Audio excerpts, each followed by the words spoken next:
Thank you for joining me, and welcome to the channel. My name is Darren, and I'm a Northern BC gamer. This is a channel that focuses on games, role-playing games, and tabletop miniature games. And if these are topics that interest you, give the video a like, the channel a follow, and check us out to keep up on the various different types of content we provide. We post actual play podcasts of some Starfinder Adventure Path, um, interviews with different gamers I know, and in the instance of tonight, what I call a hack suite chat with the players of one of my games, in this case, Attack of the Swarm. Um, we just finished Book 3 of Attack of the Swarm, and 3 out of 5 of my players have been able to make it tonight, so we're going to sit down and kind of discuss what's gone on in the game so far, their thoughts about it, their reactions to things, their impressions of how the game's been set up and laid out so far. The Attack of the Swarm Adventure Path tells the story of the 63rd Squadron of the 5th Battalion of the Susquehanna Defense Force. Susquehanna is a world located in the depths of the vast, and it is under attack by the Swarm. The game picks up with new members of the 5th Battalion joining some older members of the 5th Battalion as they return to Susquehanna to continue the valiant last stands against the Swarm as they try and evacuate the rest of the population. So around the table tonight, we have several members of the 63rd Squadron. Leading the squad as Captain Keska, the Shirin Technomancer, we have Andrew. Hey guys. Unfortunately, the Master Sergeant Futch is not here tonight, so we'll see if the squad can keep themselves in line without him. He's a Vesk, I think, isn't he? He is. Or is it a half-orc? I can never remember. He's They're half both orc. green. Tunis, the late Tunis was the Vesk. Okay, there we are. As the recently deceased Corporal Aldrin, the Lashunta projected witch warper, we have the other Darren. Yes, hello. Recently died, so still looking through what I'm going to do with my character.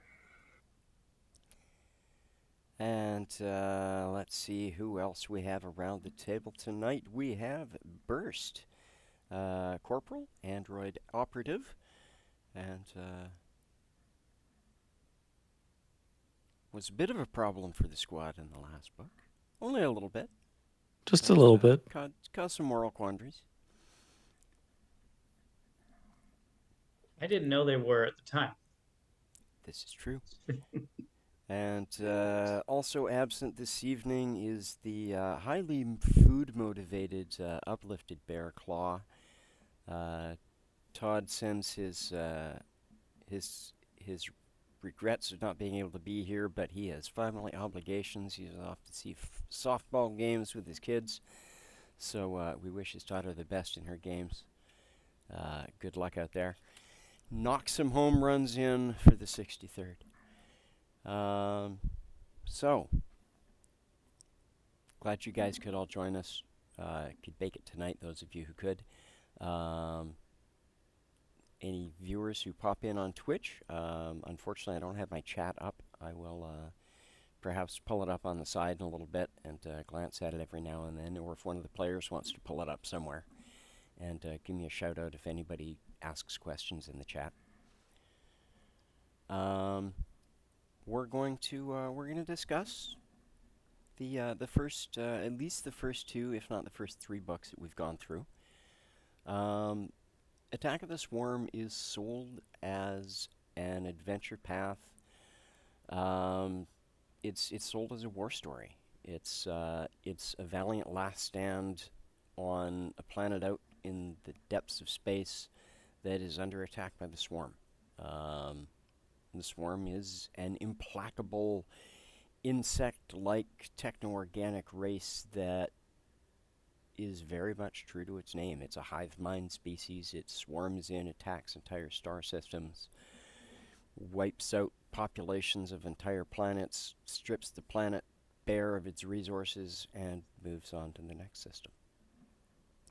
They're relentless. They're virtually unstoppable. I mean, you can kill them, but there's an endless number. So what do you do? And that's what this game is about. How do you defend and deal with the swarm?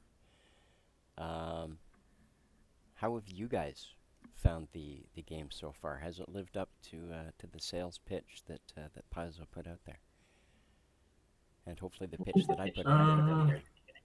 It's been a hard fight from the get-go. Like our first mission on planet, on the Susclon? On Susclon, yeah. Right on drop, some of us almost dropped, like from a surprise bug attack from some underground swarm.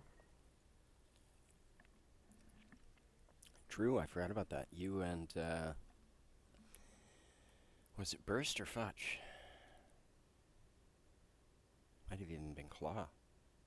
No, Claw was Yeah, I don't think it was Burst. I don't remember that. No, I don't remember. I'd have to go back and see if I made notes about who it was.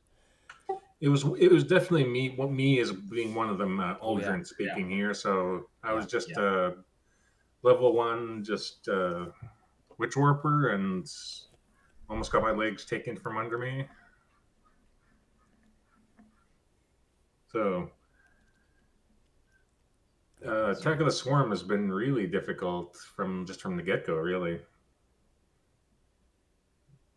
I definitely think the sales pitch of like the war movie or whatever, like the war theater pitch was nailed. That first encounter is very like thin red line. For me and Tom, I think I can speak for Tom as well. We're old childhood friends, but we watched a lot of like Vietnam movies and Tour of Duty, and like, I mean, it bleeds into Aliens and Starship Troopers and that stuff as well. But like the whole, like we literally landed, it was very thin red lines. Like the first troops to hit the jungle, and then it's just like immediately shit hits the fan. It's just like, fuck. I don't know if we're allowed to swear on here. Yep. Go ahead. Just But don't make it, every sentence. yeah, I I will filter somewhat, but I post literally, these as not for kids, so it's like yeah. PG-13. You're allowed 1 or 2. yeah. I'll let I the don't F-bomb know. slide. I don't want to spoil it too much as well, but like the first book is definitely like I was super pumped on the war movie 80s action kind of stuff, and it delivered 100% on that. Right on that first encounter, even when it's just like we landed, even the landing was rough, and then we landed, and then immediately just like sideways. How about you, Burst? What did you think of the game, the first book? It was good. I have to agree with the other guys. Like it was very much quite a bit of action, which was good. And yeah, it sort of hit hard and hit fast. So I'm trying to remember, is the first book the one where we're traveling between the cities? Yeah, where you hit the ground at kind of a fallback point from the capital, and then you fell back from there, and then had the long slogging march from there, Right. and then started falling back even further to the final extraction point. Yeah, no, it was good because well, anyways, I quite enjoyed the whole arc of the first book because it did feel like you're being overwhelmed the whole time. That was my impression of what they wanted it to be, and I've listened to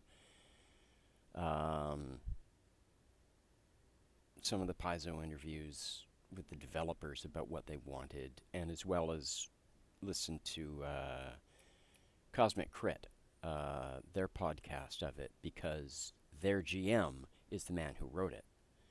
And I think at the end of the first book, he discussed it a little bit, and they discussed it as they were going through. Um, but yeah, it sounds like and felt like, even just reading it, that it was designed to be, this is going to be a long slog. You know, you guys are falling back. It's not about attacking the swarm. It's about retreating from and trying You're to like escape from.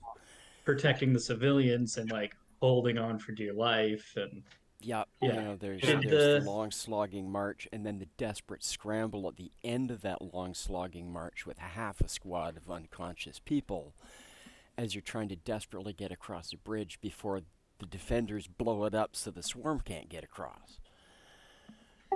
And that's sort of how my character Ultron his is not really a new person to the whole fight. Like I'm come my character is a projected like undead sort of character.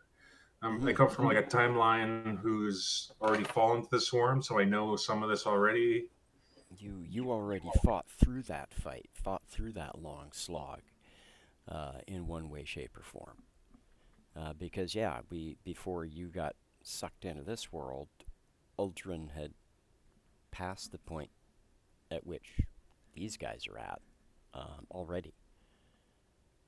And I don't know, just like as for my characters, like in previous campaigns, I played like a mystic named Yeah. Osiris, and this time Aldrin. These names come from the Destiny universe, for those of you who are familiar. Uh, yeah, he's when I first arrived in the universe, I keep getting every once in a while someone from the military say like, "Hey, aren't you dead? Didn't you die, Aldrin, Private?"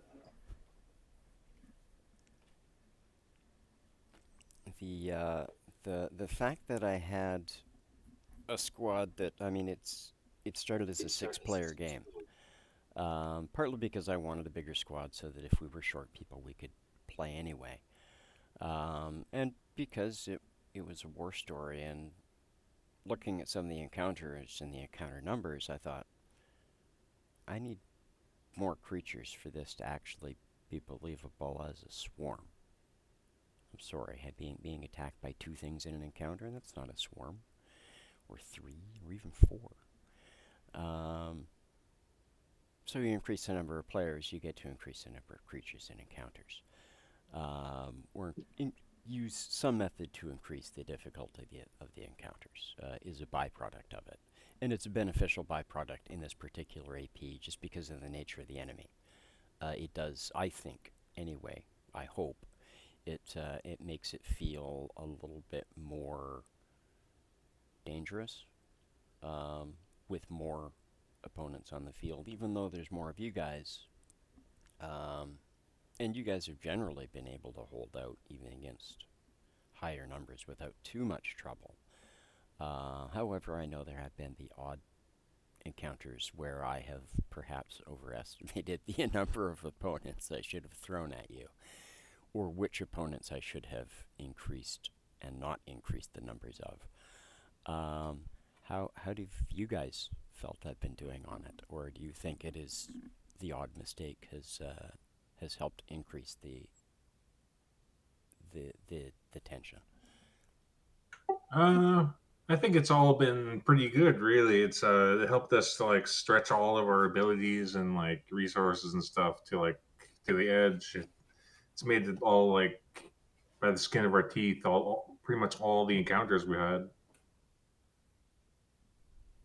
Yeah, like I think going back to what you were saying about it being a swarm, I think every encounter we are generally outnumbered, which I think goes to that feeling of a swarm attacking, right? Like we're not us against six against one or something like that. Yeah, it's felt more like a TF2, like a Zerg rush sort of thing. Good. I I think the one creature you were probably thinking of, Weston, that you maybe shouldn't have increased, that one was a little rough. the Uh, uh, the the I the I final battle. debuffed that thing twice, and it was still like hitting every time on a triple attacks with like crazy penalties. It was taking like a minus 10 to its attacks with the debuffs and the multi-attack Oh, penalty. recently? No. I was thinking back in the first book. Oh, okay. You're thinking the first book. Oh yeah, that Yeah, one the in the books. last book. That was That one exactly was as it was by itself, was like it was that supposed to be. that was oh, okay. Well, that one was rough. Maybe it was just the amount of the The encounter horned guys itself you was slightly added. different, Yeah. because I Um. think you guys may have still had some other opponents there. Oh yeah. Oh, there Yeah, was at that least that made two. that a At little bit. least two. I think three when it hit the board, and then we Yeah, got rid of one. But that like, changed there the was still a situation a bunch of little other bit. guys. But there was a reason for that. Oh yeah. But I do like the swarm style um combat. It's definitely fun. I think I would like to see I mean, just a personal preference, not really a critique, like larger numbers of lower level enemies in like the current side of the campaign, but I get that logistically for you, that's probably a real pain in the ass. Not Um, necessarily. Not necessarily, um, because they die very quickly. Very, very quickly. yeah. Um, Not like every time, obviously, It's but generally I've fallen into the pattern of if there's more than one type of creature in an encounter, I am more likely to increase the numbers on the weaker creatures yeah, because they're still a threat because they're there and they can hit you. yeah, But they're not a huge threat because they don't do huge amounts of damage, and it's easier for you to hit them and take them out gotcha. quickly. And again, for thematic purposes, aside from encounter balance purposes as well, that's usually the better way I find to balance encounters. Um, However, I have recently, over the last book, um, and one of you guys knew this, um, I have found the limitations of Starfinder's ability to kill player characters. It is hard. It requires work, effort, and dedication over long periods of time. Um, Especially when you have more than 4 players in a group. um, because those big tough monsters that could kill players get taken down a little bit faster because you've got more players to focus on them. And generally, you have more players focus on them, even if there are other creatures in the encounter. But good. I'm glad you guys don't think I overdid it too terribly much a couple of times, but not that last one. That last one was exactly what it was supposed to be. I mean, the dice can always just be garbage.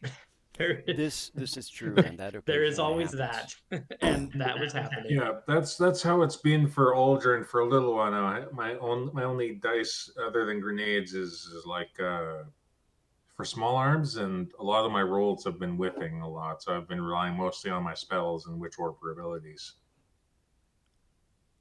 Yep. Yeah, I couldn't hit the broadside of a barn. I might not be seen while I'm doing it, but that's about it. And some of the bugs are almost as big as a barn. So The odd one, yeah. There's more and more large creatures, which is it. It's not too bad because you have a large guy of your own in your group. It makes a big difference. But if you didn't, yeah, it would be a little bit more overwhelming with the more big things, for certain. So were there any particularly memorable events that you guys can pick out, a year later? Um, we've been playing this game since October of 2022. It is the recording date of this is April 29th, 30th. 30th, Yeah. April 30th of 2024. So we finished book one about a year ago. So what do you guys remember from book one that you remember and really stands out? From right about the end of like when we were just leaving Suscalon, I guess like it was revealed that Aldrin is like a dimension hopper or some sort. Like I died in my previous Suscalon fights just at the end there. Didn't make it off planet, and I sort of like jumped to this reality. And like every time we meet someone new, they like who should know Aldrin. I said like, didn't you die? With like my witch warper abilities, I'm like half like undead. I'm projected, so I can. The universe is trying to like erase me or something.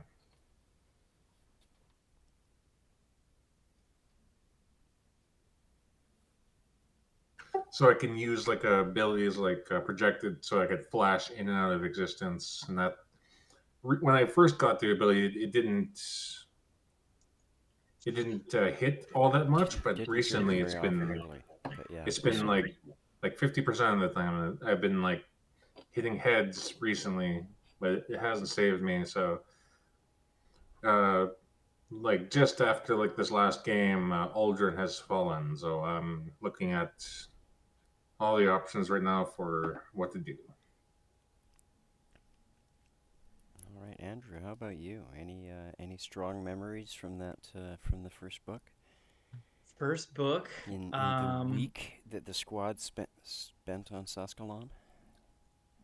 like four. I mean, so many, and it's hard for me to differentiate the books. The mom and kids, Mm, and then they're just for me almost all of them that was a fun going on to encounter. I planet enjoyed is that one. like the human interactions or like the civilian interactions in the war torn because like the swarm hit and everyone's in full retreat and then going in to try to cover that. So for me, almost everything that stood out besides me just carried off the planet unconscious for like the last day. I think he carried like I basically for a session and a half, I think Claw was carrying my unconscious body. And that's how I remember it. It was a long time ago. So like, but I basically The remember slog for literally sure. Yeah, literally like being carried, not figuratively, literally being carried we by the found this team. like trailer like thing we strapped to Claw, and he like carried like half of us. Just Yep. Yeah. He just had a rickshaw with no wheels, basically just carried me. Did he carry you off too? Um, There were two or three of you yeah, like yeah. in I that was on my trailer last as he legs. I was. was like poisoned or something, or exhausted.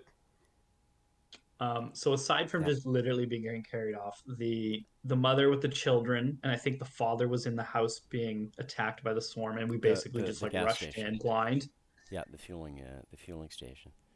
And I don't think we saved him. I don't think he made it. You did. They Oh, okay. managed to get to Rio City to get on a transport. He got on one of Oh, the we saved the military father as well. transports. Yep, he He and you just guys shredded have legs. by the time you got to book two, you got word that his transport had made it to Absalom Station Okay. So that and that he had encounter, survived. like running into them, just like in the middle of nowhere, and they're just like on their own, basically. That one was really cool. Then the other one was the prisoners, Mm, the escaped prisoners, which kind of a classic post-apocalyptic, yep, like right at the beginning of post-apocalyptic scenarios, like the whole yep, prison thing where everyone just like cuts and runs and doesn't care what happens with the prisoners. So that was a fun encounter. yep. Um, and then the town that was like being told a separate shuttle evacuation was being set up privately for them outside of this city evacuation.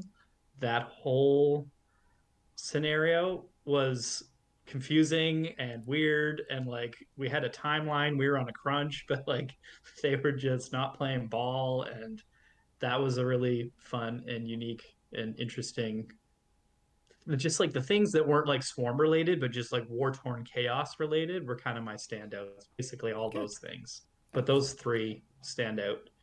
I think that's all book one. Yep, yep, absolutely. Book one ended with you guys leaving Suskalon.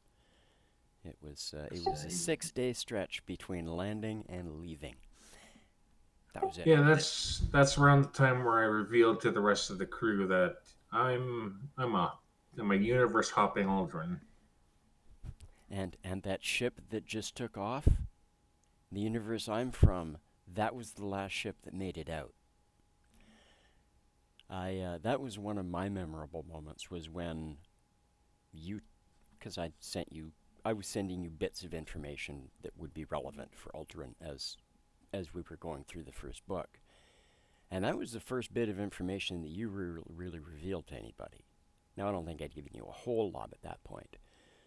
But that one was, like you were hearing the names of ships being listed off, launching in the background. And after that transmission came through, I remember you saying to the guys, that was the last ship. Nothing else makes it off the planet.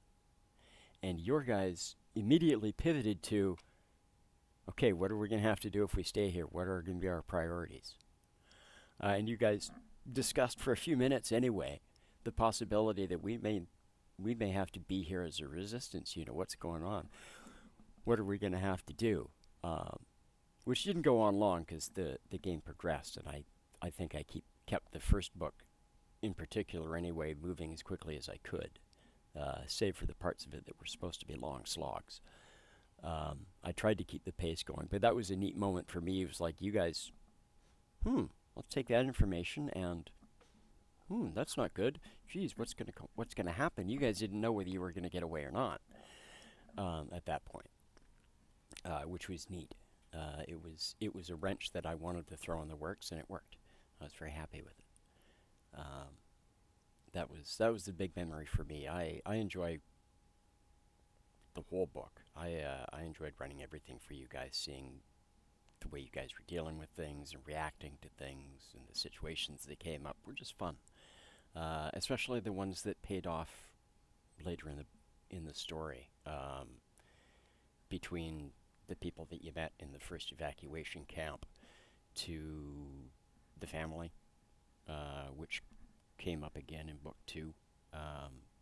Wasn't specifically supposed to be that family, but I thought, hey, you guys developed some kind of connection between 2 or 3 of you guys with them, between Claw and Casca and everybody. The priest, of course, the prisoner, and the body snatcher slime. All of those things pay off later on in the game as well, or at least I took the opportunity to make sure I paid them off later in the game because I watched you guys take interest in those things, which made it more interesting. I think how I paid off the body snatcher slime was way more fun and way more interesting than the original encounter. But like the body snatcher was the one from the factory, like the workers, and they wouldn't evac, like they were waiting for the body snatcher's plan was to keep the civilians there so that it could take over a swarm creature and ride a swarm creature. That's what it wanted. And it was trying to keep the people there. So it was lying to them about transports, and it just never called for evacuation. And you guys were supposed to encounter it there and deal with it reasonably quickly because it's a quick, simple encounter. But there wasn't enough complexity to a body snatcher slime encounter other than find out it's keeping people here for no reason and then have it revealed and kill it. Well, that's not very exciting. No, I like the way you did it, Darren. I'm glad I took and that opportunity presented itself only because of the actions of the entire party. You guys, as a group, abandoned the guys who were organizing the trucks out of town to go search the buildings and stuff.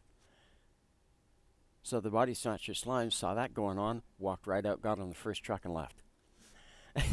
You guys gave it the perfect opportunity. Thank you so much. It worked out so beautifully. At least I think. I think that was my favorite encounter from the first book, actually, is that whole sequence with the people waiting for transports. Because it was sort of confusing as to why they're waiting. And yeah, I don't know. I just enjoyed it quite a bit. I think it was my favorite thing. Other than I enjoyed driving. I don't know why, but like whenever I get to use my piloting skills. So there was, I'm pretty sure there was like there was a chase at some point. There was a chase with the swarm fighter chasing you guys, shooting torpedoes at you, trying to take you guys out. You guys were the last guys in the convoy of evacuees. That was fun. Yeah, that was a fun chase. That was that was the other encounter that I quite enjoyed because it was a little bit different than just tokens on a board. Yeah, I enjoy those encounters too. That's why I threw in the chase at the very, very, very beginning of the game when you guys were dropping out of orbit to land. That wasn't an encounter.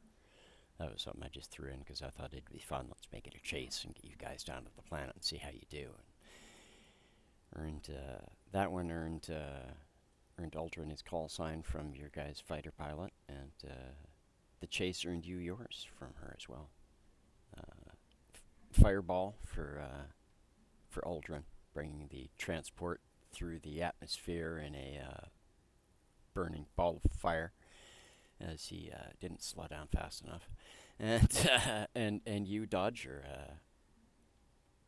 as you prevented that fighter from getting any even close hits, I think, on you guys.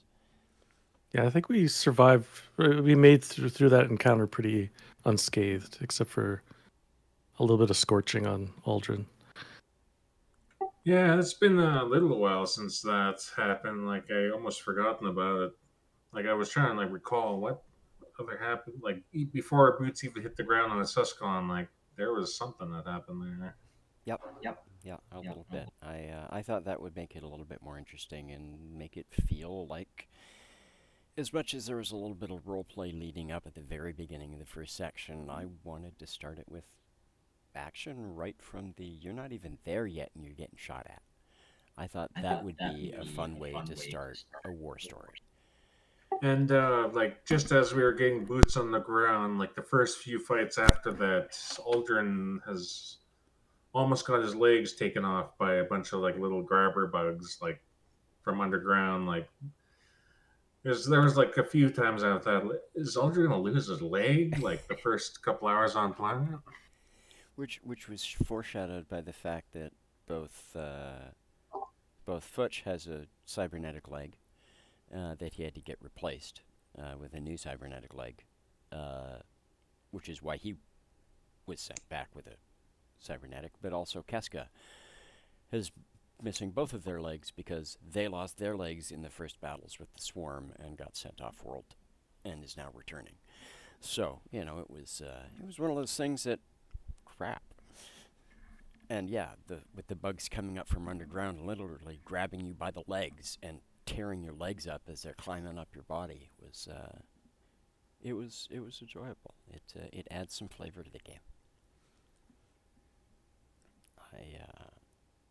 I didn't draw in too much in the way of player background in the first book.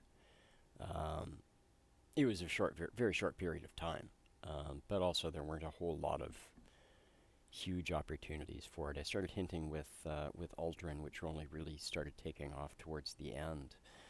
But I guess there was a little bit with Futch and Hauser in the beginning. But other than that, I think I left a lot of the player background stuff for later in the game, because it gave me a chance to get to know your characters a little bit, and then really start to draw in links and say, okay, let's make these people. What can I do with these civilians in Book 2 and these civilians in Book 2? And it made a couple of the things a lot more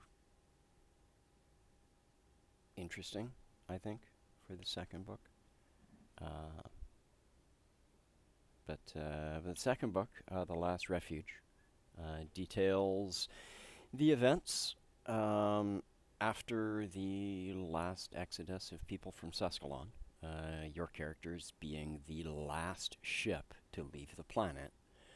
Your trip to Utranius, the next system out, or the next planet out, and the events that happen there over the next month or so, I guess, before you lead into Book 3. And I mean, it was designed to take the focus off just fighting the Swarm.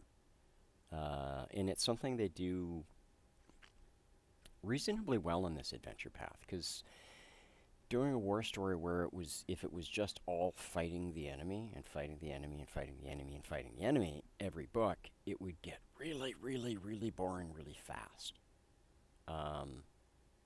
I've run war stories in the past, and you have to mix it up with civilian stories, regular life stories, other parts of the adventure. And when they wrote this adventure path, they did a very good job of that.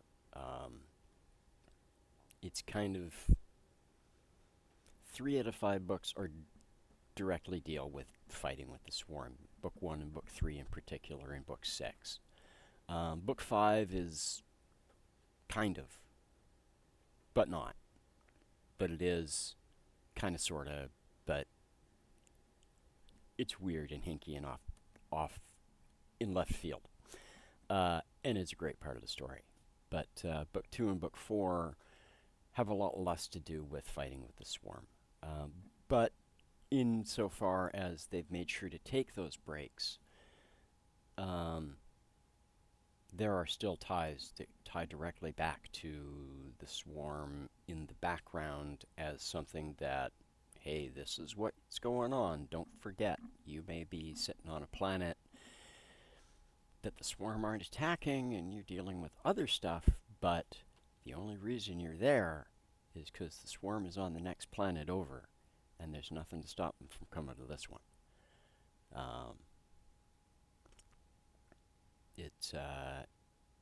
It was a nice take on it. I thought it was written pretty well. And aside from changing a few NPCs and adding a medal ceremony just to add some drama and tension to one of the last encounters in the book, I think I ran this one pretty much as it came. Oh, no, I finished off the Body Snatcher Slime. Story paid off in the very beginning of this one. Well, you guys were en route to Utranius. But yeah, this book had all kinds of things. Civil emergencies, sabotage, doomsday cults, the whole 9 yards. It set you on the path to discovering that there might be something you guys can do to survive things. In this particular book, we were just starting into this book when the Paizo Drift Crashers event book came out, and I decided that would make things a little bit more dramatic, because I described to Uldren at the end of the last book that he remembers watching as a bunch of hive ships jumped into orbit around Suskalon and wiped out the remainder of the escaping ships. And as book 1 ended for these guys, as they were flying out of the system, long after the last ship that Uldren knows got away,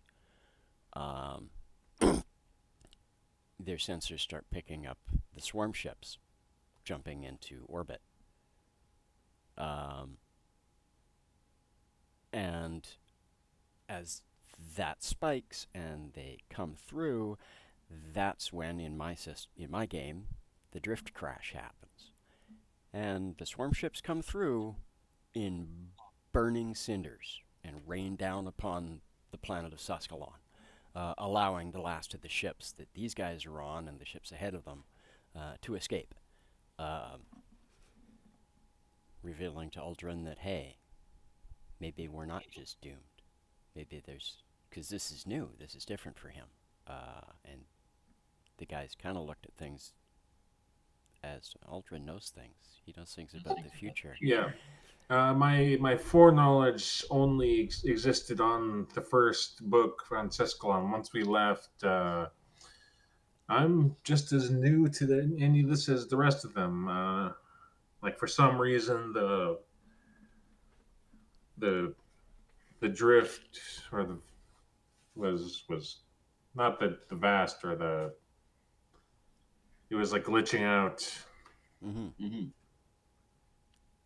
So Was It that was your edition then, Darren? That wasn't part of the AP? nope, nope. Oh, The Drift Crashers book, however, it's actually got a chapter in the back that says, "Do you want to add the Drift Crashers to your ongoing adventure path? This is how you can adjust these adventure paths to do that, or at least have them interact with it." I mean, Dead Sons would have been killed, absolutely.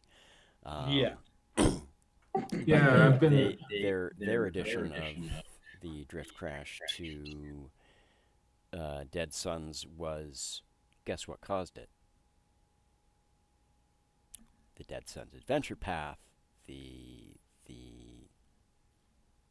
stellar degenerator exploding, being destroyed, causes problems because of the interdimensional portal it was in and everything, and that's what causes the drift crash. Gotcha. Yeah, like but before you were mentioning with Cosmic Crit, I've been listening to them just on and off to and from work, and like they were they were doing like the whole Dead Sons. And yeah, they did a few. They did Dead Sons against the Aeon Throne, Attack of the Swarm. I'm not sure if they did any others or if they've moved on to other things or not. I don't remember offhand. But I enjoyed some of their stuff. I specifically listened to the first book of Attack of the Swarm that they did, just because I knew he wrote yeah, it. and I don't know. I've been like branching out to like different of the podcasts. I've been listening to like the Androids and Aliens for their playthrough of Dead Sons. Oh yeah. Same story, but different, vastly different play styles. Oh yeah. Yeah. It's I find it interesting as a GM to watch other podcasts and stuff because I like to see how other GMs run their games. I like playing in other GMs' games so that I can experience how they do things. Um, one of our local game designers, Chris Diaz, I got to play in some of his games back in the late '90s, and he had a very different GMing style than I did, and I quite enjoyed in a few games adopting some of the things that I learned from him because I'd never played for somebody who did some of the things he did in games, so it was quite enjoyable, quite a learning experience. Um, how did you guys find book two? There were a lot of little things to it, a lot of little encounters, a little events. I think go No, ahead, go Andrew. on. No, you on. No, I was just going to say my favorite. I think it's actually my favorite encounter of the entire three books was the body stature slime. Mm. It was just interesting to be given information that no one else had, and then sort of play that out, and everyone's suspicious. Yeah, it was just an interesting. Like, I haven't played a lot of role playing games, so it was fun to have something to like sort of imperfect information for everyone else, and then run with it. For people listening, the situation was the players got asked, as they were the last ship in the convoy leading Suskalon, to help a ship that was having engine troubles that they were going to be coming up on soon. They get aboard the ship. And start working on the engine troubles. Who else did they find aboard the ship but the director of the facility that had been keeping people on Suskalon and not calling for reinforcements, or not calling for an evacuation? So they started getting suspicious. And at least one, I think it was two body jumps later, the body snatcher slime ends up in the engineering and manages, through sheer luck of surprise and attack rolls and a bad saving throw on Burst's part, the body snatcher got into Burst, took over. So, through the wonderful joy of online gaming, GMs get to pass notes without other players having any clue that the GM passed a note. I don't even have to say, Burst, check your DMs. in the chat, he just read it, responded right away. It's like, I can get on board with that. It's like, okay, you're the body snatcher slime. This is your goal. Have fun. And I just let him decide what he wanted to do with it. I didn't say, this is what you have to do. It was like, no, you're the bad guy now. What do you want to do? And that was fun. I enjoyed that as well. And as for me, Aldrin here, other Darren, we arrive on the Tranius. That's the water world we Yep. were. I find out in my previous timeline, I had a wife and child who've died in a fire, and I find out this new world I've appeared on is a little bit of in the past. So when I arrive on the Tranius, I find out the fire that is about to happen is my wife and daughter are still alive. And still in the fire. Mm-hmm.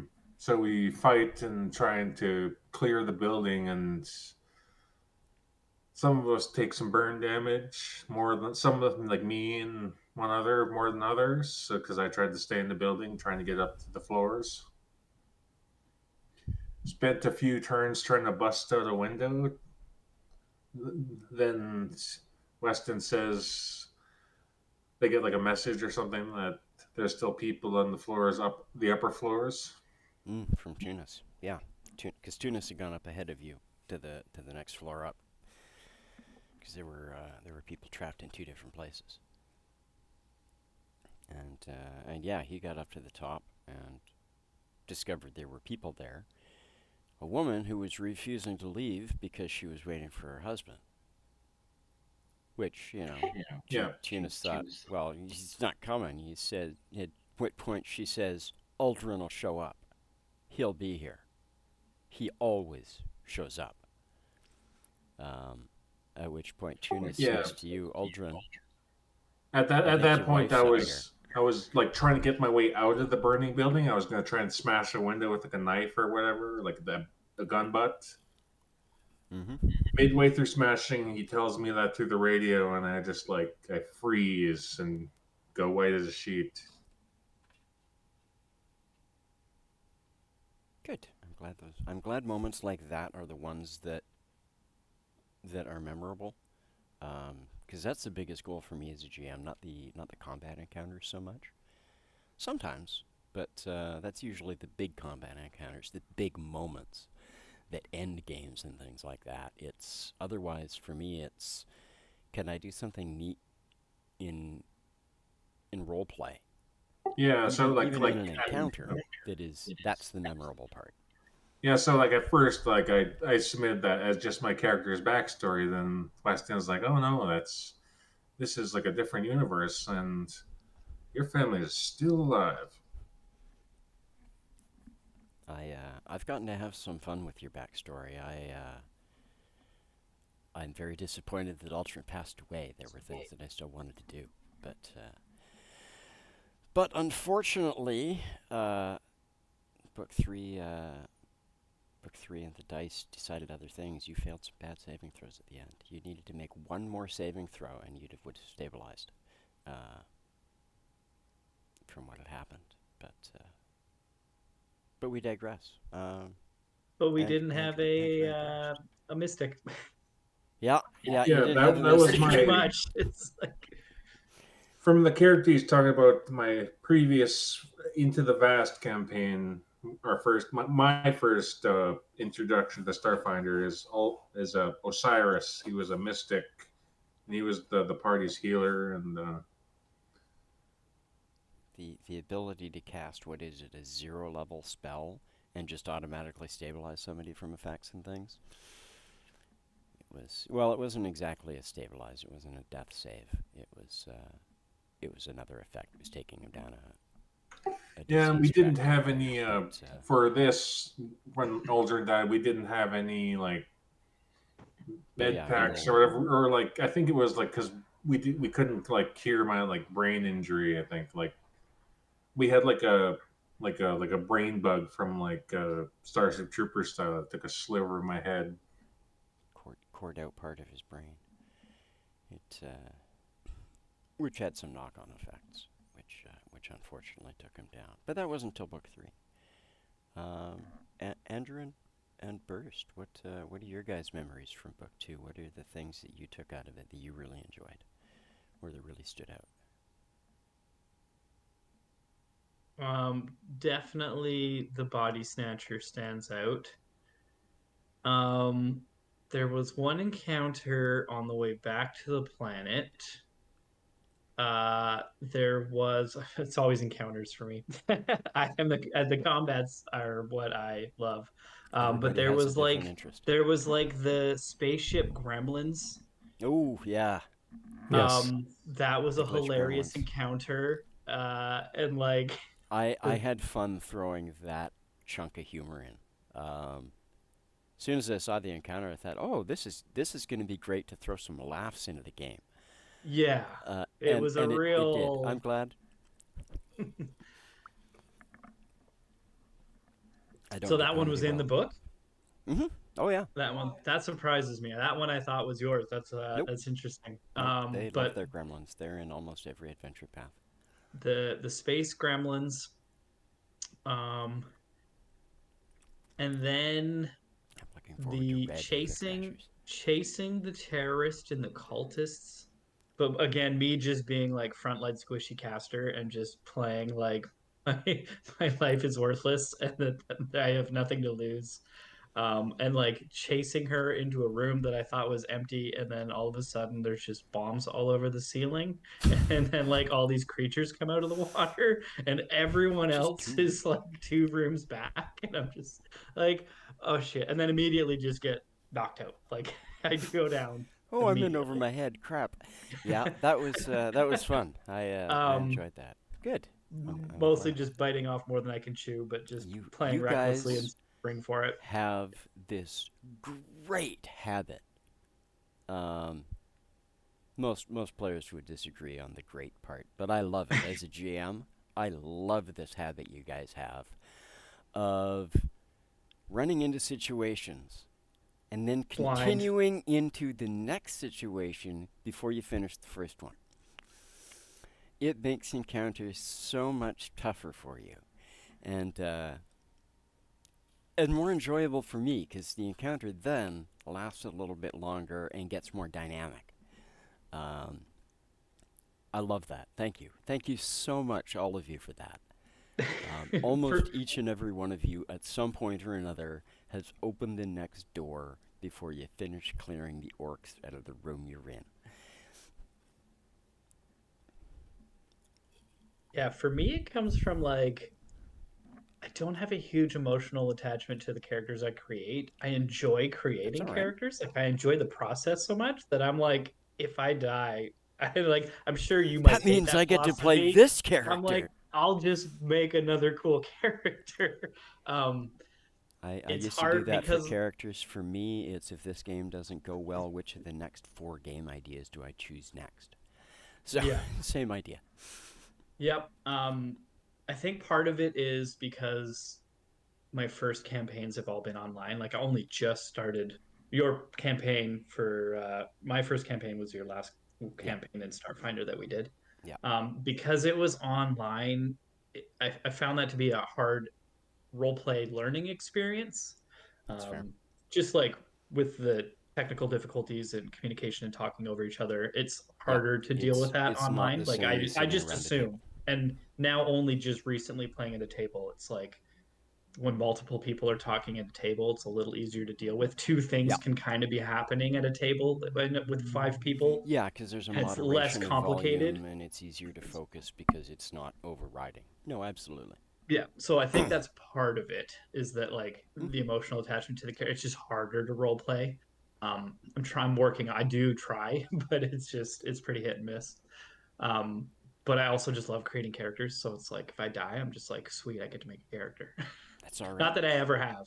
In fact, Aldrin's character is the first PC death I've experienced that wasn't intentional or written in. Like Tunis died right before him, but he was no longer playing, and you Yeah, gave him the send off. Um, but Aldrin's was the first PC death, other than me killing my character at the end of our last of our last AP. Yeah. So it was tough. It was interesting, but I was just like, holy, I was kind of caught me off guard. I was like, oh, he's actually gone. Um, Oh shit! I thought we were gonna make it somewhere. Crap. yeah, I mean, we made it to the base. We just didn't make it in time, and I knew he was making saves. I thought he was doing better than he was, maybe. Yeah, Um, he made one. No, he made two. No, like I had like a toothpick like size chunk of brain missing. I was like I had Just like enough nausea, in just the wrong seizures, something like places. that. Like Yep. It got bad. It got bad. yeah. So the PC death first was it sucked, but it was also I was like, oh, okay, it does and can happen. Hmm. Um, I enjoy It's it because not it's easy just in Starfinder. It can yeah, it happen, makes but it's tough.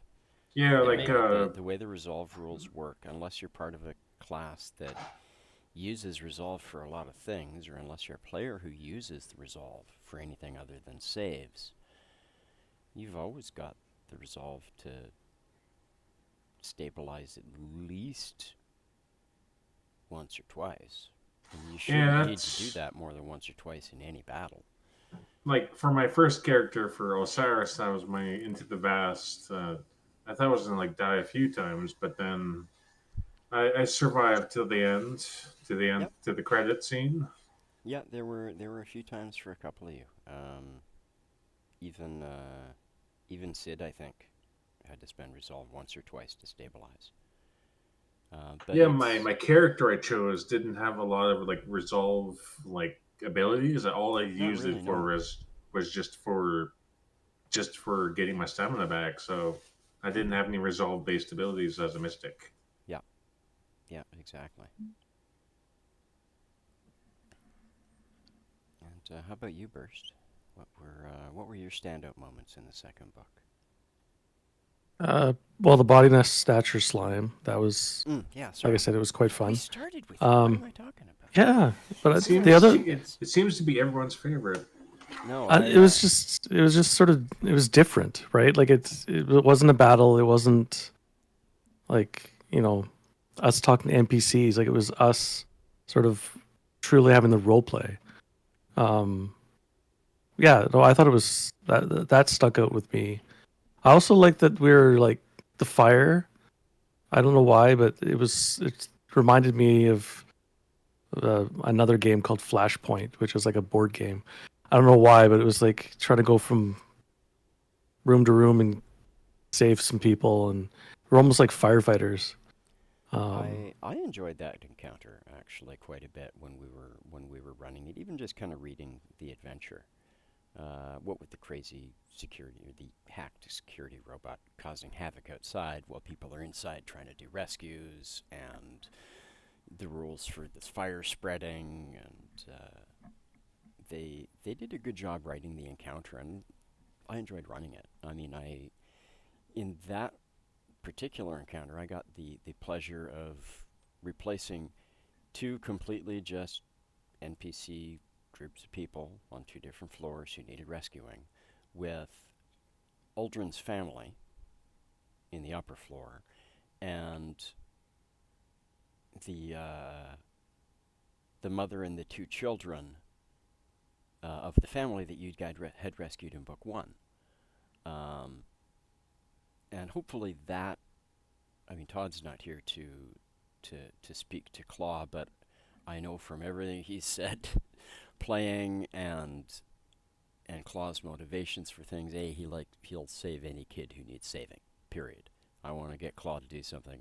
Just throw a kid in danger, and he's there. Um, but the fact that you guys knew these kids, it was important to him. He'd already made sure that, or he continued on after the fire encounter. He continued on to make sure that that family had somewhere to stay, make sure that they were taken care of. Uh, he's the one who checked in to find out what had happened with the husband, and which led to the general, being able to tell you guys, hey, the husband made it back to Absalom. You can let the family know. Um, so I know that was an encounter that he particularly enjoyed. Um, but this was the book where I got to start throwing a little bit more in from people's backgrounds. Um, a little bit with some side NPCs who just kind of cropped up. Um, the restaurant owners that knew Casca and Fudge. Um, that was just something I decided to throw in because it gave you guys a place to eat and a place to be downtown. And oh, look, near a fire. Which is why Oracle said, "Hey, you should check out this restaurant," because she knew you needed to be downtown. Uh, but it was a fun book. I enjoyed being able to take a step away from the swarm, but still have the swarm related stuff in there with the Doomsday cult, um, who were ready to just submit to the swarm, uh, and uh, and the background stuff. It was a really fun book for me because, like I said, I got to touch on a lot of things. We got to touch on Claw, on Aldrin, a little bit of Casca and Fudge, and it even started a little bit of the Burst story that only just kind of concluded, or is concluding. Um, that was one of my favorite parts of the second book, was being able to start delving into that and start doing the personal stories. So I'm glad you guys have enjoyed that. Yeah, the personal stories are really fun, and like for me, my character Aldrin was like near the end of the second book. There was real that like I'm not the first Aldrin to appear in this universe for my wife and kid. Yeah. Her statement that you're my fifth Aldrin. Um, I surprised you with that one. I was glad, and I'm disappointed because there were more. But oh well, such is life. I've had players die before, so or characters died before, not players. I've never actually had one of my players pass away on me yet, but I'm getting older now, so you never know. There may come a day where your guys' GM passes away on you because I'm older than the rest of you. But hopefully that'll be in 40 years when we're all sitting in a retirement home playing around a table. Just Or at least a yelling at few each of other, us. completely deaf. That's what I always imagine like retirement's like we're all just like yelling to headsets or something, or just if we're doing tabletop games, we're just Yep, arguing. yep. Hanging out, playing TNT, playing Starfinder, playing X-Wing. I could get behind that. We, all of us single guys, when we're older, we can all get together and just get a single place and hang out and game all day. Put our pensions into paying the rent on one place. It'll be great.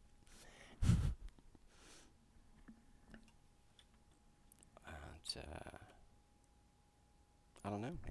Any other comments on book two? How did you guys? Was the feel of it enjoyable? Was it a nice break from the swarm from book one and the swarm from book three? Was it a nice respite?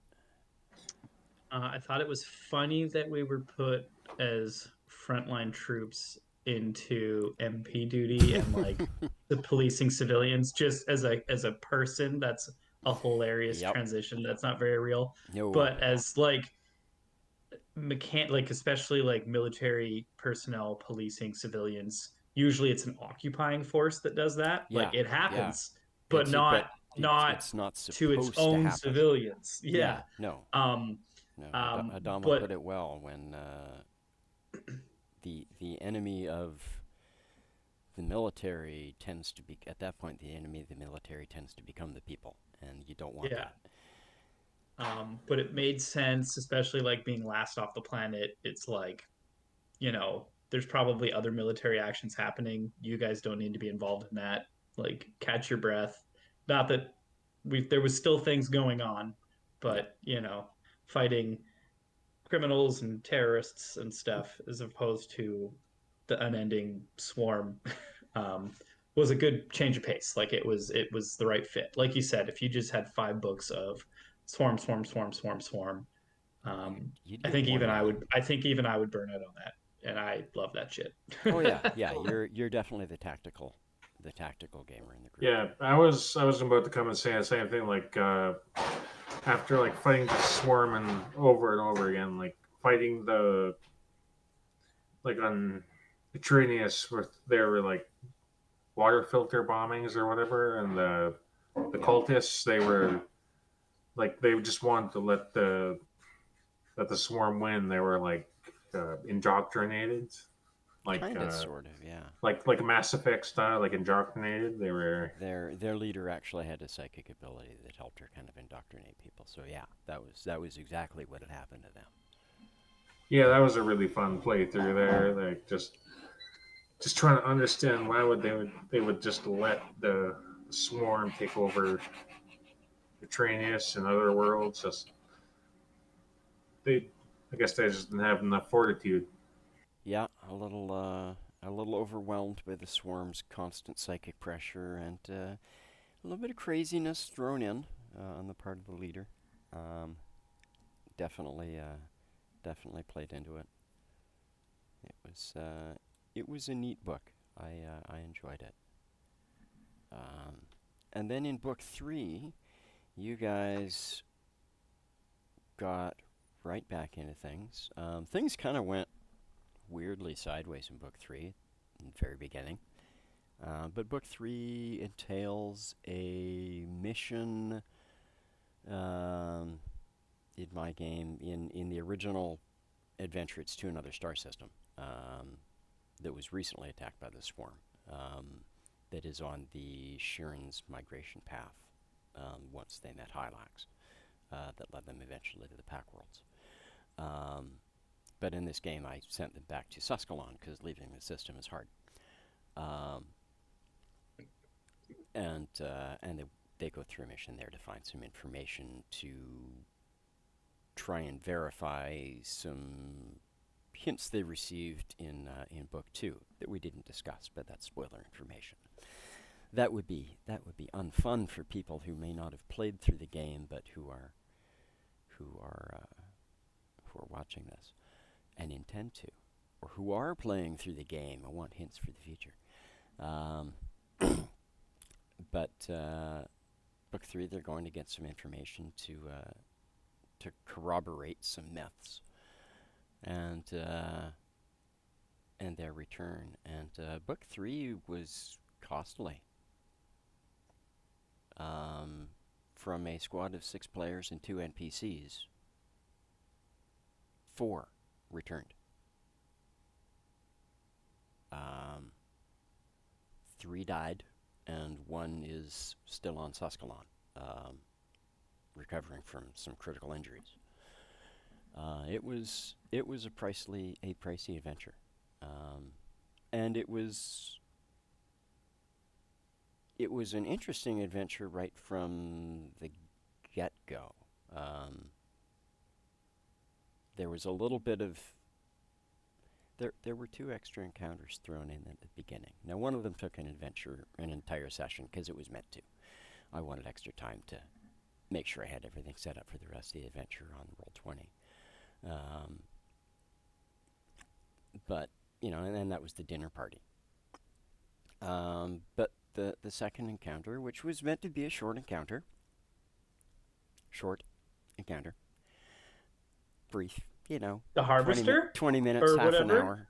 an hour, was you guys having a chat with a couple agents of the machine courts before you took off. Oh, right. That was me. I did that. Yep. That one intended to be maybe half hour, 45 minutes if the roleplay got heavy. Lasted, what? I want to say 3 sessions before you guys even got to the planet. Because there were repercussions. Isn't that the one where he had the droid stowaway, like parking itself out the hull of the ship? I believe the words I used were "get this toaster off my ship." I think were the words Keska used after he got fed up.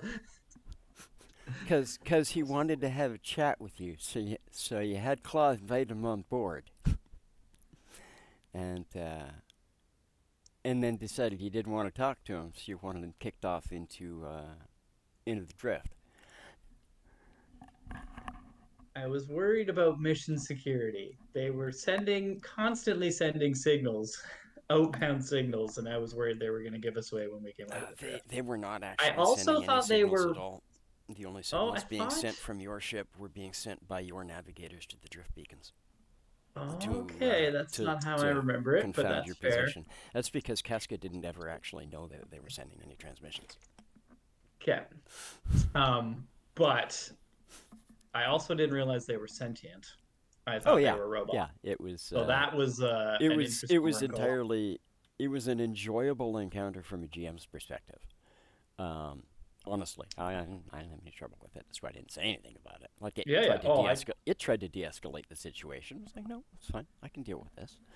It had abilities that allowed it to manage to evade your ability to destroy it, and it was an interesting thing to bring up for role playing for a couple of sessions in particular, like the next couple of sessions, and then continuing further on down, and that'll finish up at the beginning of book 4,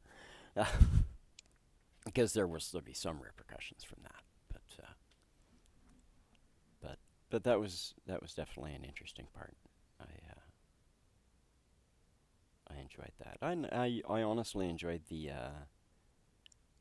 dinner party and your guys' preparations and everything leading up to it. It was that was quite enjoyable, because historically as a GM, I don't do a huge amount of role playing in my games.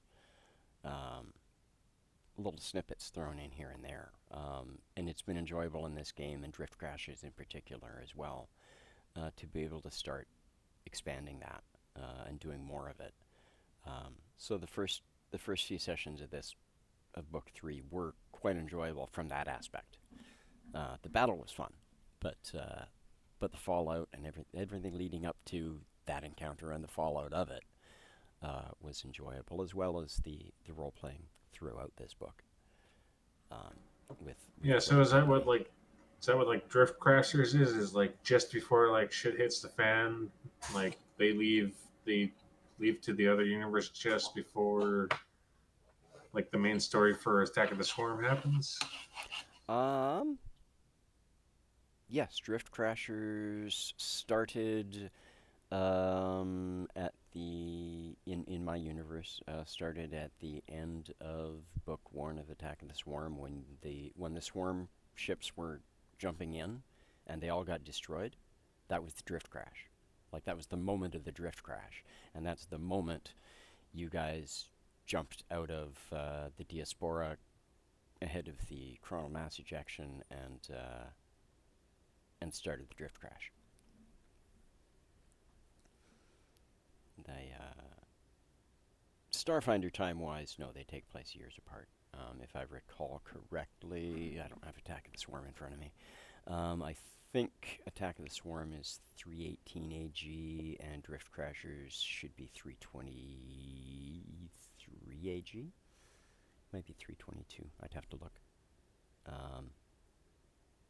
Their adventure paths and stuff actually follow our yearly timeline. So anything released in whatever year it was released, the first book, is like 2000. 2000 would be year 0 after gap. Or, no, would be 300 after gap, sorry. Yeah, so I'm just coming back in now, and like were you talking like favorite parts of like book 3 now, or? Yeah, what parts of book 3 stood out for you guys?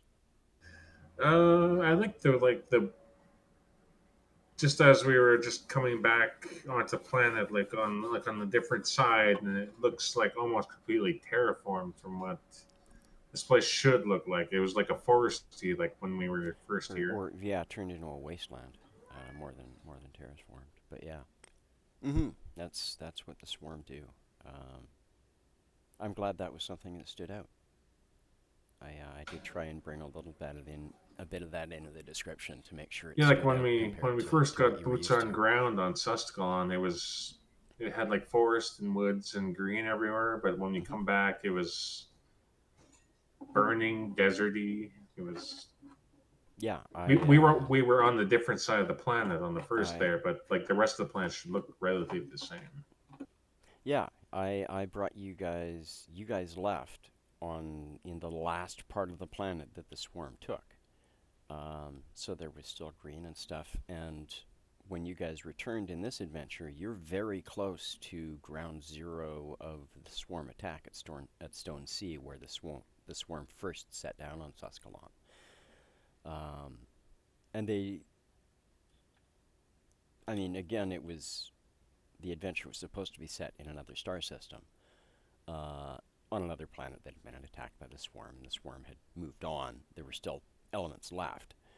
Um, but I wanted it to stand out that this is what the swarm do. They decimate the planet. They strip all of its resources, and that was one of the encounters in this, was going after the extractor imago to stop the extraction of resources from underground.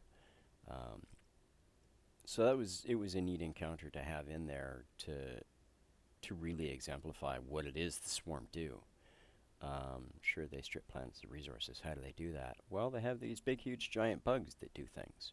Well, what do you mean? Well, they're like big, huge, giant ticks. What do you mean, big, Yeah, huge, they giant were like ticks? Like the there size were of a ticks the size of a house or stadium. something. Yeah, The stadium. Yeah, I mean the bit that you guys were in was probably the size of a small mansion. The rest of it was the size of BC Place Stadium, a huge coliseum, extracting resources and elements and whatever from inside the planet. Um, it was kind of neat. It's like, oh, well, how are we going to deal with it? Well, we're going to get inside and kill it from the inside. It was a fun encounter. It lasted longer than I expected it to, because we don't do any dungeon crawls, and it was essentially a dungeon crawl. Yeah, it was fun until it started deflating and like trying to crush us within. That was enjoyable. I was kind of disappointed I didn't get to crush more people. I had a lot of fun with it. It was like, ooh, what are we going to do? Are they going to make it? I kind of looked at the map and go, oh yeah, they're going to make it. It's way too easy to get out. But it was fun. I enjoyed that. Even though, like I said, it took a little bit longer than I expected, but it was enjoyable. It was a lot of fun. Mistakes were made here and there. Uh, it was enjoyable. I enjoyed the role playing stuff that we did with Clade Company. The couple of sessions where half the session was just you guys sitting in different situations, talking to different people, discussing things. I enjoyed being able to make one of the NPCs you ran into related to Casca. It's like, yeah, your sister-in-law. Yeah, it is my home planet. Yeah, that was interesting. That was fun. Good. What was your most memorable part of the game or the book for Book Casca? three, Yeah. uh, the extractor or harvester, I can't remember what it's called. That was my favorite encounter. As long as it did go, it was really interesting with like the guys popping in and out of the pools and like the airway that we went in collapsing and the room that would like fill with steam essentially and burn us every couple of rounds. There was Yep. just like a lot of layers that I really enjoyed. It was Um, fracking, and it was sucking the steam up inside and yeah, scalding you with it. It was great. it's like you get out of that room because it's like burning you alive every 2 rounds, and then you rush into the next room, and then there's 3 guys there, which of course there are. We knew that, but you're just like, well, out of the frying pan into the Yep. fire. um, that was probably my favorite encounter. Um, that might have been my favorite part as well. Yep. Again, I just love the gritty, granular combat. I was also grateful both in book 2 and 3, and I think this is because you put Drift Crashers in it, the reduced space combat. Because as much as I love the Mm. sci-fi setting, um, there's been a lot less space combat, like ship combat, I guess I should call it. I love fighting Attack of the on Swarm in ships. I general. love fighting on ships. I don't like fighting ship to ship. And I think No, part of that's it is fair. because it loses the personal tactical decision making. Like A little bit. you work as a team, but like Yep. you're kind of just along with the pilot and whatever they're doing, and you have to react to that, which is fine.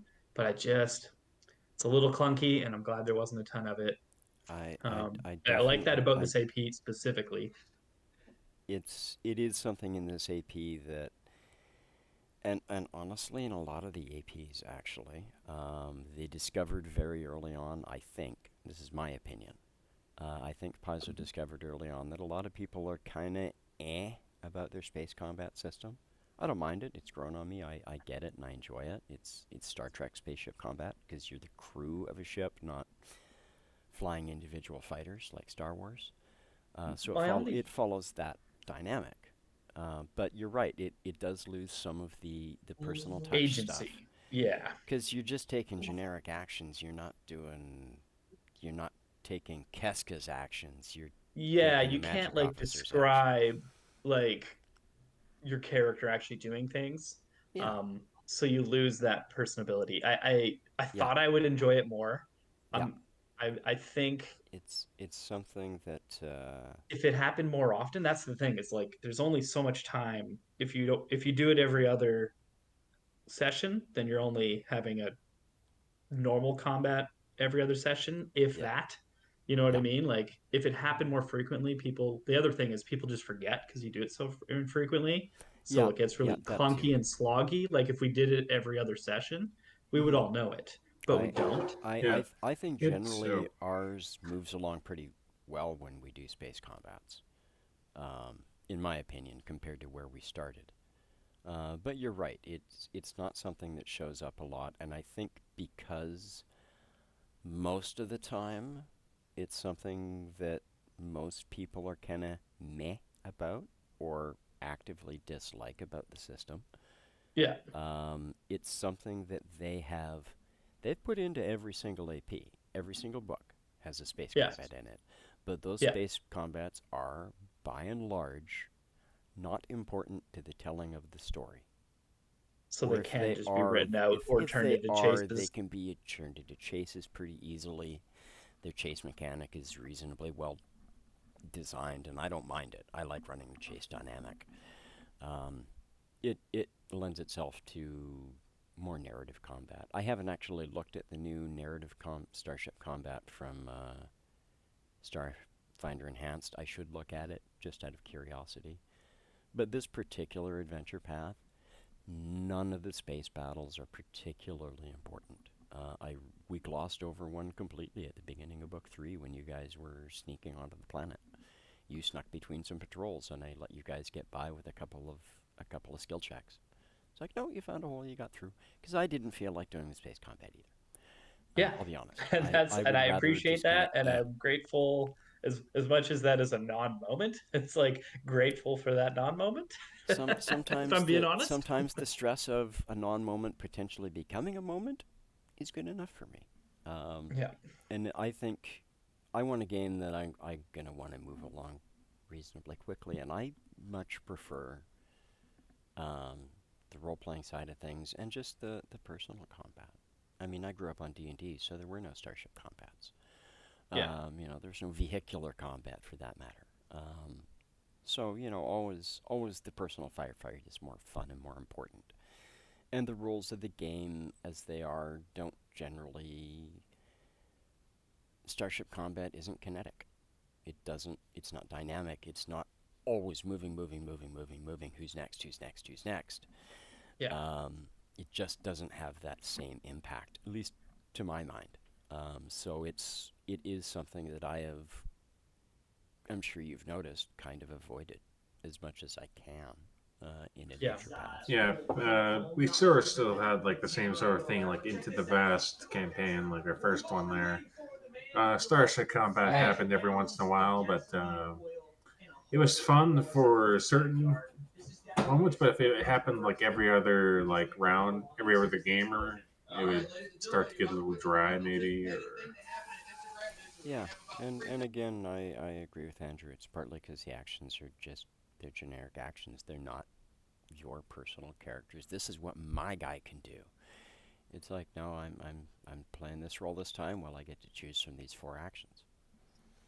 That's not exciting. Yeah, for me, it's usually a pilot for this one, but in my other Into the Vast, I was mostly like a turret gunner. Yeah, yeah. In this game, if the few space battles there are, there's one in book 4. Um, I don't think there's one in book 5. I could be wrong, but I don't think there's one in book 5. Um, there's probably one at the beginning of book 6. Um,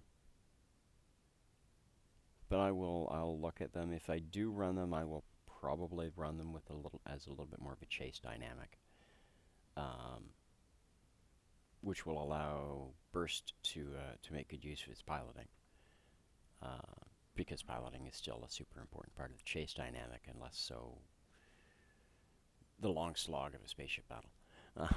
It moves So along it's in a more interesting way.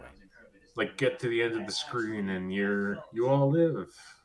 So that's Kind of, yeah. basically It's a matter of gathering successes. It's a matter of throwing different situations at you one after the other. How do you guys want to react? These are the different positions in the ship that can do something to mitigate this particular obstacle. Which of these choices do you want to choose, knowing that the next obstacle, whoever chose the last one, can't take the action for the next one. So it has to be somebody different, some other position, which kind of puts you in neat positions, because sometimes you get to primarily piloting overcome objectives. Well, put those back to back. If your pilot takes the first one, you guys are going to have to do something else to overcome that second one, because the pilot can't do it. And it makes interesting dynamics that way. But it keeps it moving a little bit faster, I find. yeah. It's like for Aldrin, like on the first day on Susquehanna, there, like I took over the piloting just as we were landing, like we were about to crash. So Yep, yep. And that was fun, because it was a chase dynamic. You guys were getting your successes and overcoming different situations as enemy ships were coming in around you, and you were avoiding enemy ships and dodging debris and all kinds of fun things. So I'm going to look at the next ones. I have a feeling I might keep the next one just as a regular starship one, because it's not your regular starship encounter. So it might be fun to do as a regular starship encounter, whereas the book 6 will definitely, I think, be a chase mechanic. And it'll be, that one is kind of designed to harken back to the chase mechanic that I put in the very beginning of it, because it's, as I presume one can reasonably assume, and I'll put the spoiler out there for you guys, so if you don't want to know, plug your ears, guys. You're going back to Susquehanna. So it'll be... What? No. Yeah, no! Really? We're not just going to let the swarm keep it? Yeah. Yeah, you're I going was back a to little Susquehanna in worried book 6. we weren't, honestly. I was like, you started talking about left field stuff, and I was like, fuck, do I need to pick different spells? It's like panicking. I still haven't picked spells. I still need to buy equipment. No. I feel like I haven't done most of my level. Game style, the events that you guys are going to be dealing with are not the events that you would expect to be dealing with. Yeah, okay. In a war story. So gotcha. They'll be interesting. It's a little bit of a relief to hear that, because I was almost like, the oh, are we not fantasy going part back? of your science fantasy. Yeah. The rest of the game is the fiction part of your science fantasy, or the science part of your science fantasy. Yeah. Book 4 and 5 are the fiction part, and to a degree, book 6, because you got to deal with something called the God Host, and that kind of implies a little bit of fantasy in with your science, but good. I'm glad you guys have been enjoying things. I got all 3 of you on that last round. I don't have to worry about embarrassing myself and asking Burst what his favorite part of book 3 was. Actually, you didn't ask me. Good, excellent. So what was your part of book 3? Actually, book 3 for me, it was the combat. Mostly the combat encounters were all sort of interesting. Like there was a fair amount. Yeah, like it was either like, well, the one I was sort of out of commission trying to get a hard drive out of a system, but Yeah. some of the other ones were like, clearing rooms in a building or the harvester. Like there was a variety of encounters that involved a little bit of combat, or quite a bit of combat. There's the There were. death of a PC, which doesn't happen too often. Nope. So yeah, a lot of the for me it was the combat. I was sort of it wasn't that the role playing was like less. It was just for some reason that stuck in my mind is like, oh, that was an interesting battle, or an interesting encounter. So That's all right. I will take praise for interesting encounters too. I'll admit I know I made everything from when you guys set foot into the university. There were very, very few breaks for your characters. A minute here, a minute there. Um, and I added creatures in, well, not full encounters, but let's add a creature here. Let's add a couple creatures there. No, I want to keep the threat on you. Let's add a couple more. And, well, we'll throw another one in here. And we'll throw another one in there. Which kept things moving, wore down your guys' resources. And I definitely felt it every time we went into the sessions for the last 3 or 4 sessions, because the beginning of the session was always you guys checking in with each other of what have you Where got we left at? for spells, Yeah, Casper? What do what's you got left in left, the Alderman? tank? What do you got left in the tank? How many grenades you got left? Stuff like that. So it was neat. It's like, okay, it's having the desired effect of you guys paying attention to what you got left, and recognizing the fact that this is a rough situation. Like, our resources are limited. We got to get this information to get out of here. You guys don't even know what the information is that you have. You guys don't even know if you have the information because you've never checked. You have the drive that it's supposed to be on. And I thought that was interesting because even had the swarm gotten to you, they wouldn't know the information. All you guys know is that you think the information is on the drive. So, even though the swarm Trepandaldrin got information out of his brain, actually failed to, you prevented it from getting the information. It actually had to get the information from Tunis when it spiked his brain. You were a hero, Aldrin. Well done. So was the scientist who knew the information initially, too, which is why the first mind reaper you guys were dealing with was so frantic to get the information from you, because he figured you might know something, because you were coming there. He was the one like mentally screaming like, "Where is it? Where is it?" Yeah. What do you know? So, as far as you guys know, the swarm don't know what you guys have any more than you do. But arguably, assuming you guys get home, you guys will have more information than the swarm, which is good. Yeah, so for Aldrin, it's like a firework victory. Right? Yep. Yep. I mean, even though they got what they got from Tunis, all Tunis knew was that Burst had the drive, or Burst was getting the drive to escape with. That's it. They knew there was information on a computer drive and that the android had it. If you'd passed that drive off to somebody else, they'd have gone after the android unless they saw you pass it to somebody else. Fortunately, that hasn't been an issue. You guys managed to escape and get off planet. It was a hairy book. It was, aside from me adding things here and there to keep it moving and to keep it wearing things down, it was a rough set of encounters. Honestly, the Imago was tough.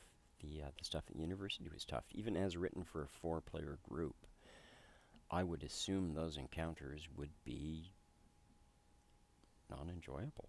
They'd be rough. They'd slowly wear you down. so that when you do face well, no, in the book, the last two encounters, which was the Screechday, the beetle swarm, and the Thresher Prince dropping in. Those were actually supposed to take place after you guys got back to the forward base and had a chance to rest. I played dirty. I will admit, I occasionally do you guys dirty by doing that, not giving you a chance to rest. And get hit points back and get daily spells and stuff back. And like I said, I had a reason. And part of it was for drama, and part of it was I wanted to kill Aldrin. No. It was mostly for you the wanted drama. to kill Tunis because you knew you had to kill him. Well, yeah. Aldrin was just the casualty. It worked out well. That's like, no, I can do that. We can kill Tunis. It'll work out. Aldrin dying was a side effect of the original encounter, so it was just what it was. But yeah, it's a tough book. I didn't realize it was going to be quite that tough. I knew some of the encounters were, especially the last one with the Thresher Prince, would be tough, like brutal tough. I wasn't expecting the Extractor Imago to be quite as tough as it was. It ended up being a little bit more difficult than I thought. Even as written, I think it would be a little bit longer, a little bit tougher encounter, which I'm enjoying. I think it works well especially for this game and the feel that you want in an invasion where you guys are being overrun and there's not much you're supposed to be able to do about it. It should feel tough. It was unfortunate that Zane had to drop for work, but it kind of helped play into I'll kill off Tunis. You lose a member of the squad, which you still feel. Nobody feels bad about it, other than the fact that Tunis can't play because his work picked up so much so that he doesn't have the time to play anymore. That I'm super bummed about for him more than for me. But it's played in well, at least for this adventure, this book of it, because I know the comment has come up a couple of times that Weston's nice, he doesn't kill us. It's fucking hard. Yeah, that's always Starfinder. me. I'm like, it's not you easy. can't I came close a couple of times in that first book, though. I didn't fudge anything in book one. I think there's a bunch of creatures in this that I actually specifically have set up so that their roles are public. You guys see them. At least you're supposed to. Because I decided early on, A, there's 6 players in this group, and B, it's a war story. If you die, you die. So I've just gone with whatever rolls. The only things I've fudged is given the monsters more hit points because you've been killing them too quickly. Yeah, I kind of love the dice on the table approach in this campaign. I get why you did it for the different setting and the larger group. Yeah, but I generally thoroughly I'll enjoy roll that. behind There's no description. fudging. You're like, oh fuck, that's a 20. Whew, that's a critical hit. You just took 46 points damage. How you doing? Yeah. Usually it's Kalani goes, I'm okay. I still got hit points left and force damage. That's good. And as for like all my characters, it was mostly for its magic and AoE effects for my Infinite Worlds. I did not have a lot of great rolls for small arms. No, you've had a bunch of bad gunshot rolls, but it's thematic. You're a witch warper. You're a spellcaster. You're not supposed to be great with guns, right? Supposed to have one, but not be great with it. Exactly. It's that free spell that you get to cast every round. I cast gun. Yeah, the timing on Tunis was interesting because Keska was actually going to recommend him for promotion to leader of the squad after some self-doubt and poor decision making that they've been having recently. So the timing on that was, I know I haven't mentioned that to you at all, but No, it that's was okay. something I was going to do in It's good to character. know. That's all right. We'll have I time mean, for. it will still come up, but I'll make like sure to make time for it. fully, Casca was gonna suggest to command that he be promoted to command at the tardy unit, um, just based on self doubt and some decision making and some tactical decisions, and just based on some other traumas. And the Sarge is clearly not up to the task emotionally. There are those who are concerned that um, the Sarge isn't up to the task of his podcast. um, Tunis has been both the consistently level-headed and um, consistent kind of one in my group. No offense, Burst. Yeah. No offense, Burst, or you, Aldrin. Um, and I think Claw's also a given. Just like it just isn't cut out for command. Claw But is what yeah, Claw is. Tunis is pretty consistent in his thought process and decision making. He never made snap decisions. They're always pretty solid choices, even though he was like the odd one out. We would override him as a group. But yeah, Keska was going to suggest that he take over command and step back, um, and that will still come up, just in a different way now. Yep, that's all right. But yeah, so the timing on that was unfortunate but interesting at the same time. Yeah, it sucks seeing a player go, but that stuff happens. I get that's why It's like part of the part most of it is interesting such part of having a gaming is its organic nature of things never going quite the way anybody expects them to, even a GM. So it's one of the things I enjoy the most. Darren, you should let me know when you pick a class. I don't. If you pick a spellcaster, I would like to discuss their level spells. If you don't, and that's totally cool if you don't, I get it. There's so many cool classes. The soldier is such a fun chassis. Like, yeah, there's so many options. I would love to play a Solarian or a mechanic, but I'll probably wait till 2E. But anyway, rambling. If you pick a caster, let me know, and then I won't pick my spells until we can talk about trying to have a wider coverage of spells instead of doubling up.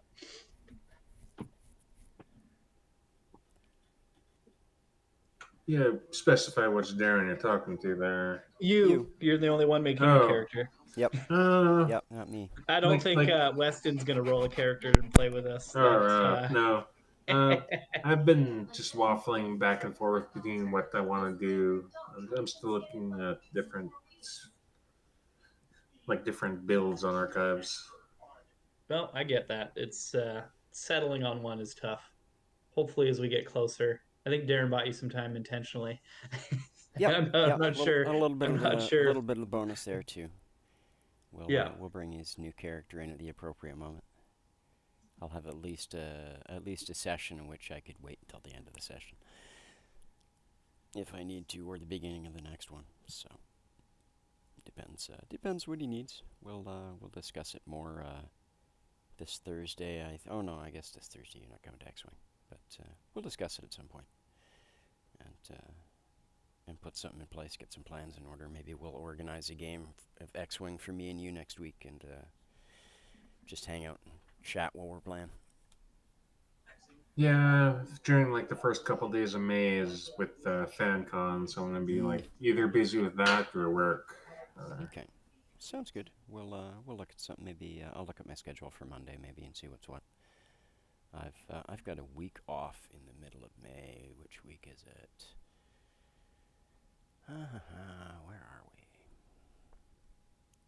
It's April I'm looking at. So, yeah, I'm off the 9th to the 15th, so anytime. And I work mornings, so before that. So any evening you want to get together or even just hang out here and chat. If you have any questions or ideas or whatever you want to bounce off me, just let me know. Yeah, that works. Excellent.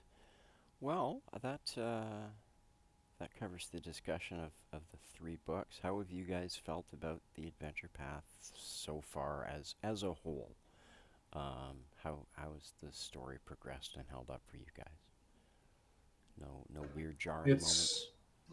It's been like a band of brothers or Saving Private Ryan esque like Final Stand sort of story so far.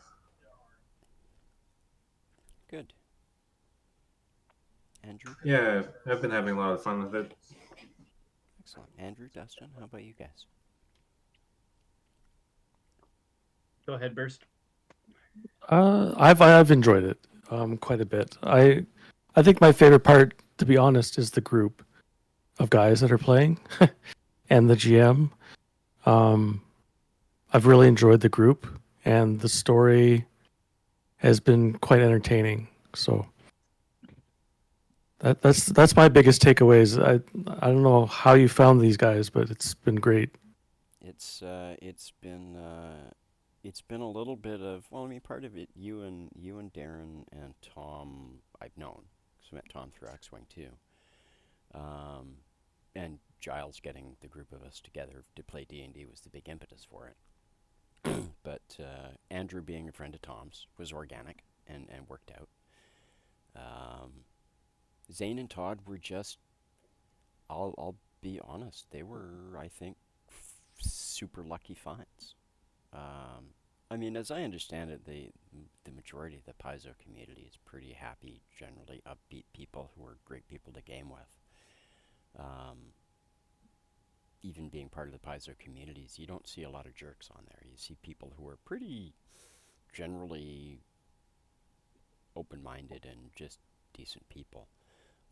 So I felt good advertising in the places I did.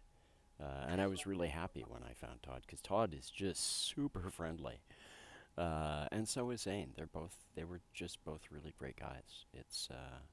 And as a GM, it's been a great group to GM for. There's no conflicts Yeah, between you guys as a group, as players, or as characters, generally speaking. There's the odd, hey, what are you doing? Don't be stupid and have a sandwich while we're in the middle of a fight, Claw. But even at that, it's taken in the lighthearted, yeah, you guys are doing just fine, I'm going to have a sandwich. yeah, that's how I was first introduced to like, this whole tabletop thing. It was like the first game with Giles there, and I met Darren through X-Wing, Through but he X-Wing, was yeah. there too, and I don't know. I started like I was first interested in D&D, then after watching like Stranger Things, and then that sort of like pushed it for me to want to Yep. really try out a game. Right on. Well, I'm glad you did. I've enjoyed having you as a player. I've enjoyed watching you develop as a player, even. Um, Going from somebody who was, like you said, pretty much brand new, and had never played before, or had played very, very, very little when you were younger, um, to somebody who's kind of learning the rules and learning how it works and looking at abilities for your character and looking things up on your own, rather than saying, hey, what can I do? What can I pick from? Uh, Yeah, that's what I'm and grateful it's for, been like the enjoyable. archives or whatever, like archives, Nethys, and other Oh resources. my Like god. when I They first are started, amazing. I had to like either call up like Giles for him to like For let D&D me stuff. borrow the handbook. Yeah. Yeah, it's Paizo has certainly made their games accessible to everyone. The only stuff that isn't up on Archives of Nethys is lore and the specifics of adventure paths. But everything else is on there. I mean, if you're looking at a Pathfinder Adventure Path and you want to know which creatures are in it, they'll give you a list of every single creature in that adventure path and links to its stats. It won't tell you where they are in the adventure path or anything else about the adventure path, but if you want the mechanical stats of something that's in that book, it's there. Um, it's it's part of the reason that Starfinder is something that I'm running. I mean, it's just I love having all the books at hand at my disposal, but if I'm looking at mechanical stuff, I'm not doing it in a book.